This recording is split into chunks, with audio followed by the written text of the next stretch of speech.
Some of you may know a few special guests here with us this afternoon.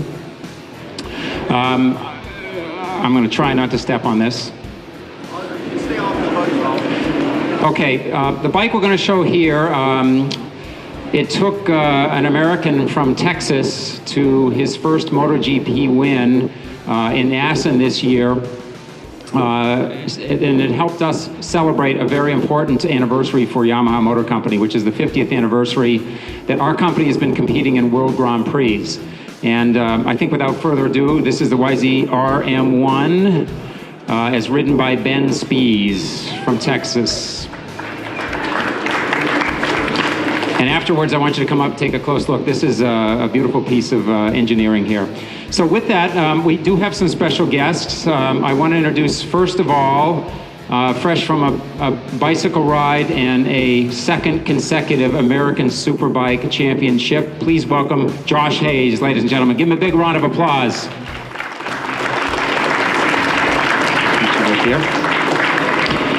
Also, another special guest we have. We're going to talk to these gentlemen also. This is going to be an interactive session here.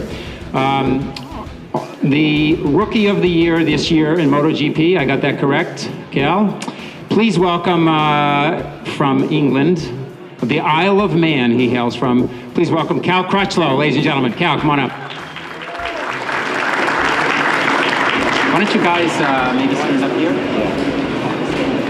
And then finally, fresh from his new Stackhouse restaurant that was just opened in Texas, a home hero, please welcome Ben Spies. Ben, come on up.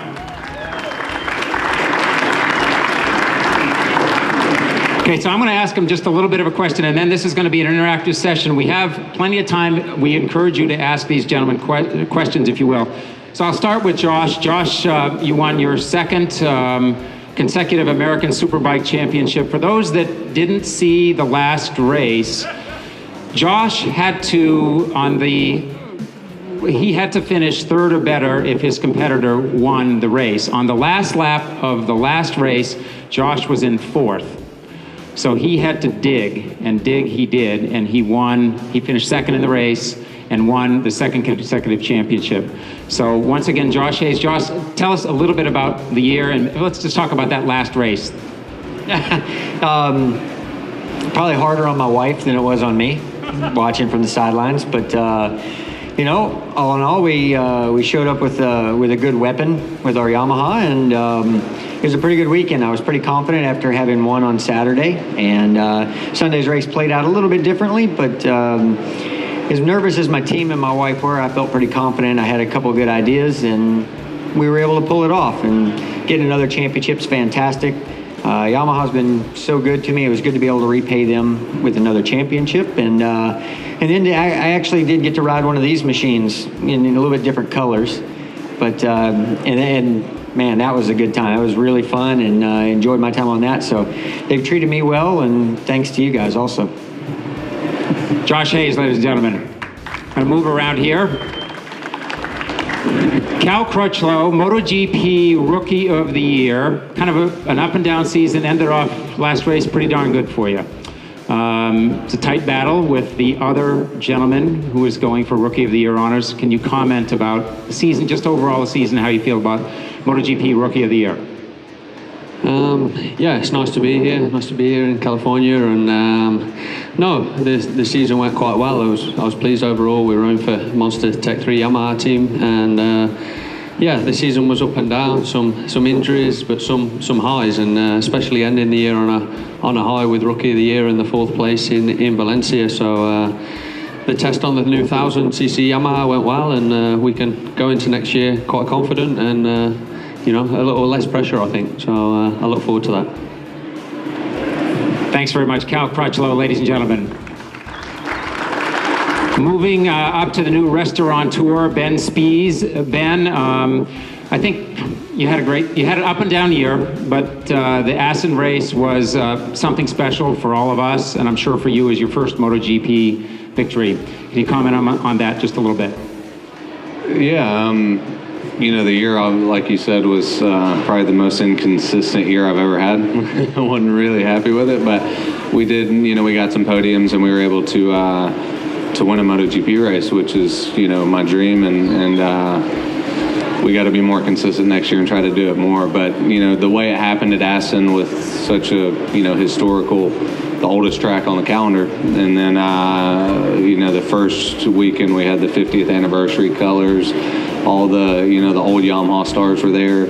I guess all the stars were aligned, basically, for it to happen. So it worked out, and I was just glad I was able to do it that weekend. I don't know how we were able to do it, but it was a good day. We just need to have more of those days next year and be more consistent. But with the 1,000 coming out next year, looking forward to it. It should shake the racing up, and hopefully we can be on top of it. Thanks very much. I know I speak for certainly all of us at Yamaha and all the American fans. We were very, very proud of you on that race. So we've got a couple of minutes. I'm going to open it to questions to any one of these three gentlemen. If you have a question, raise your hand.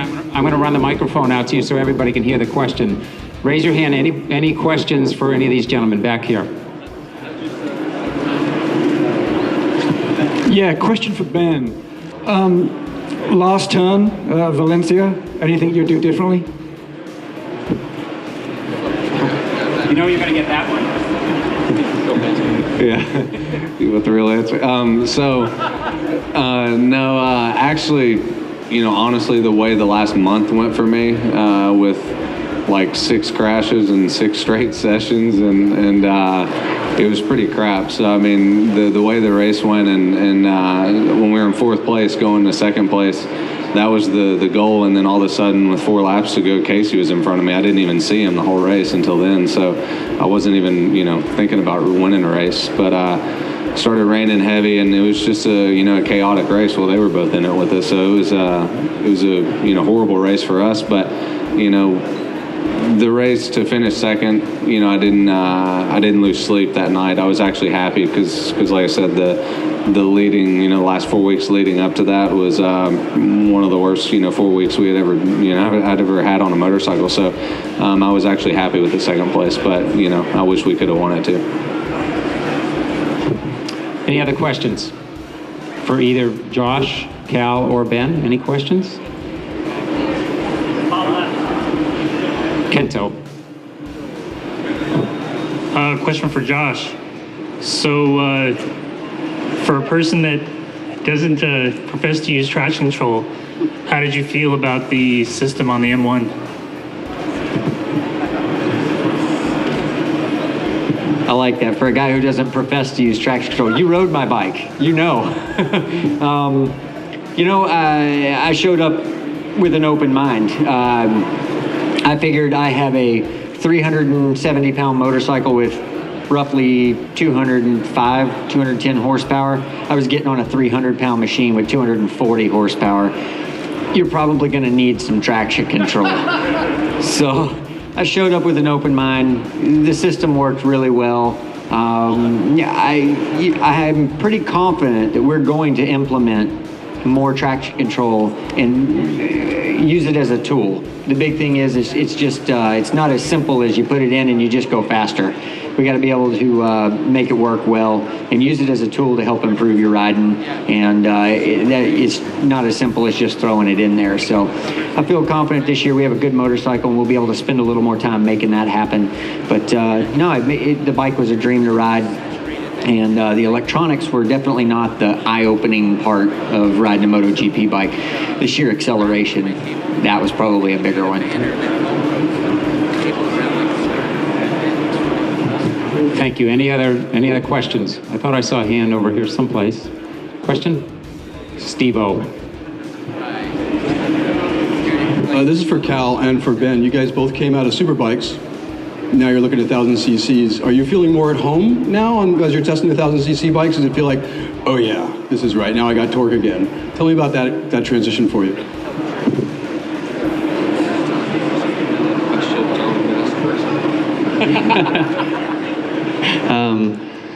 No, that's probably the millionth time we've been asked that question, but it's all right. It was the same when we went from Superbike to MotoGP. Second question was, do they feel the same or how different are they? But yeah, I think it will suit me more because it's difficult to ride them 800s, you know. Coming from a production-based bike, Ben really has been the only guy that's came in and done so well at it, you know, in such a short space of time. The guys that have been at the front for, you know, all year have been the guys that are, you know, have been riding them for 5 years since the 800s have been in. So jumping back to 1000cc and my usual style, yeah, it suits me straight away. As soon as we sort of jumped on at the test, it was a lot easier to ride. I know there's more power and the bike is, you know, more difficult in that way, but it just suits your style. You know, you can be offline an inch instead of have to be so precise all the time, because before you couldn't get the time back on the other guys. Now it seems that, you know, it's a little bit closer already. Yeah, for me also, I think it will suit, you know, the way I ride a little bit more. It's not as close to a super bike as, you know, everybody thinks it being 1000. It's going to be, you know, just like the power. It's still totally different. It's going to be a lot more similar to the 800. Just has the grunt, you know, coming off the corners. But like Cal said, the whole precision part is a little bit different because you can make a small mistake, or you can get in there a little bit, you know, deeper and stop the bike and kind of square off the corner. I'm a bit messy when it comes to braking and picking up the throttle anyway. I have a, you know, little erratic style anyway, so hopefully it helps me a little bit more. And I think we won't have so many disadvantages for the superbike riders or that style. So, and hopefully it just opens up better racing where you can, you know, make passes happen, stop the bike, and still have, you know, the punch off the corner. So, you know, we look that it'll make it, you know, racing, you know, better from a standpoint, more passing. Any other questions? Last call. Okay, once again, on behalf of all of us at Yamaha and Star Motorcycles, let's have a big round of applause for two-time American Superbike champion Josh Hayes, MotoGP Rookie of the Year Cal Crutchlow, and the one and only Ben Spies, Assen winner, first MotoGP career win. Big round of applause.